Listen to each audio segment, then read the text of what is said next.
10 அடி பள்ளத்தில் விழுந்த காட்டெருமை மீட்டெடுத்த தீயணைப்புத்துறை.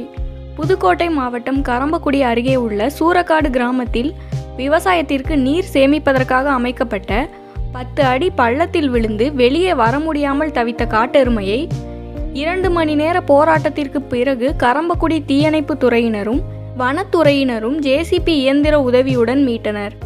புதுக்கோட்டை மாவட்டம் கரம்பக்குடி அருகே உள்ள சூரக்காடு மற்றும் அதன் சுற்றுவட்டார கிராம பகுதியில் 2 காட்டெருமைகள் சுற்றி திரிந்து வருவதாகவும் வனப்பகுதியில் இருக்கக்கூடிய காட்டெருமைகள் விவசாய நிலங்களில் சுற்றி திரிவதை விவசாயிகள் மற்றும் பொதுமக்கள் அச்சத்துடன் பார்த்து வந்த நிலையில் அந்த காட்டெருமைகளை பிடித்து வனப்பகுதியில் கொண்டு சென்றுவிட வலியுறுத்தி வந்தனர். இந்த நிலையில் சூரக்காடு கிராமத்தில் உள்ள திருநாவுக்கரசு என்பவருக்கு சொந்தமான விவசாய நிலத்தில் விவசாயத்திற்கு நீரை சேமித்து நீர் இறைப்பதற்காக அமைக்கப்பட்ட சுமார் 10 அடி பள்ளத்தில் ஒரு காட்டெருமை விழுந்த நிலையில் மற்றொரு காட்டெருமை அங்கிருந்து சென்றுள்ளது. இந்நிலையில் அந்த பள்ளத்தில் விழுந்த காட்டெருமை அதிலிருந்து வெளியே வர முடியாமல் சிக்கி தவித்த நிலையில் அப்பகுதியை சேர்ந்த விவசாயிகள் மற்றும் பொதுமக்கள் வனத்துறையினருக்கும் தீயணைப்பு துறையினருக்கும் தகவல் தெரிவித்துள்ளனர்.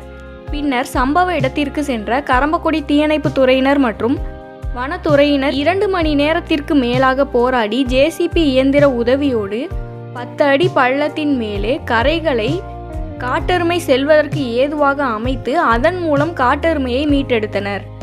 மேலும் வனப்பகுதியில் இருக்கக்கூடிய 2 காட்டெருமைகள் அப்பகுதியில் சுற்றி திரிவதால் அப்பகுதியை சேர்ந்த விவசாயிகளும் பொதுமக்களும் அச்சத்துடன் இருக்கக்கூடிய நிலை தொடர்ந்து வருவதாகவும் அதனால் வனத்துறையினர் 2 காட்டெருமைகளையும் பிடித்து வனப்பகுதியில் கொண்டுவிட நடவடிக்கை எடுக்க வேண்டும் என்றும் அப்பகுதி மக்கள் கோரிக்கை விடுத்துள்ளனர்.